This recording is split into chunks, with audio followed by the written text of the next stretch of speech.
はいどうも始まりましたゆうきのコーヒー大学。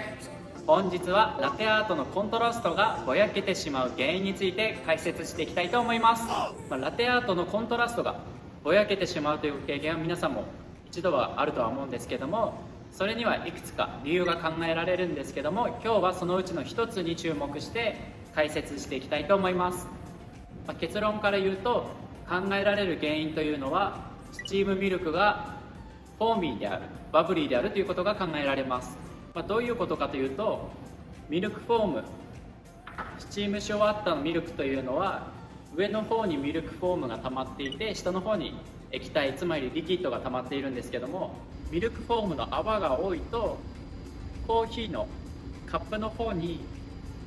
注がれた時にフォームが乗ってしまって滲んでしまうということです。なので百聞は一見にしかずということで、一度ちょっと見せてみますね。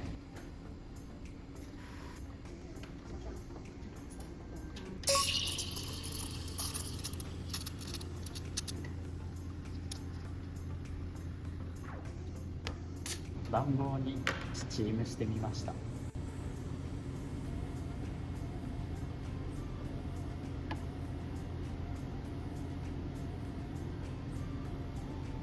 ぼやけたでしょ。この辺が滲んじゃってるんですよね。わかるかな。で、今ご覧いただいたようにミルクフォームのキメが粗い状態で、いつも通りの高さから注いでしまうと、通常よりも泡のキメが粗い状態だとすぐにラテアートが乗ってしまうので、コントラストがぼやけてしまいます。どうすればいいかというと、注いだのと同時にこのミルクフォームが乗らないようにミルクジャグとカップを離します。するとミルクフォームは下に沈み込むので、コントラストをにじませることがなくラテアートをすることができます。なので動きとしたら、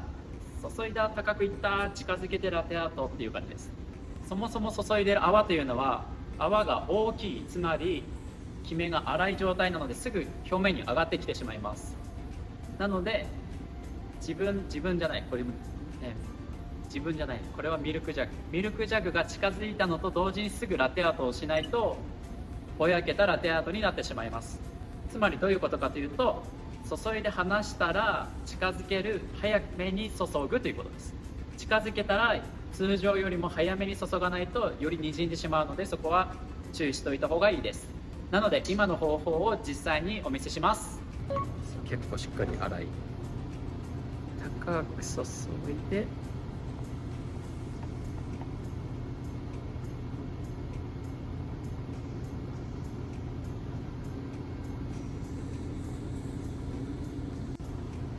高く注いで、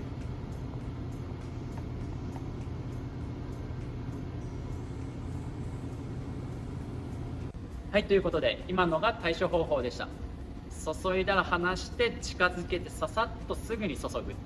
これがミルクフォームが多い時の注ぎ方ですね。それによってラテアートがにじむことが減ると思います。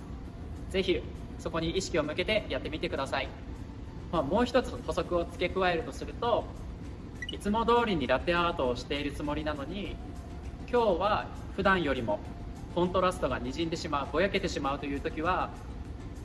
自分がスチームしているミルクがいつもよりもキメが粗かったりフォームが多いというふうな可能性があるので、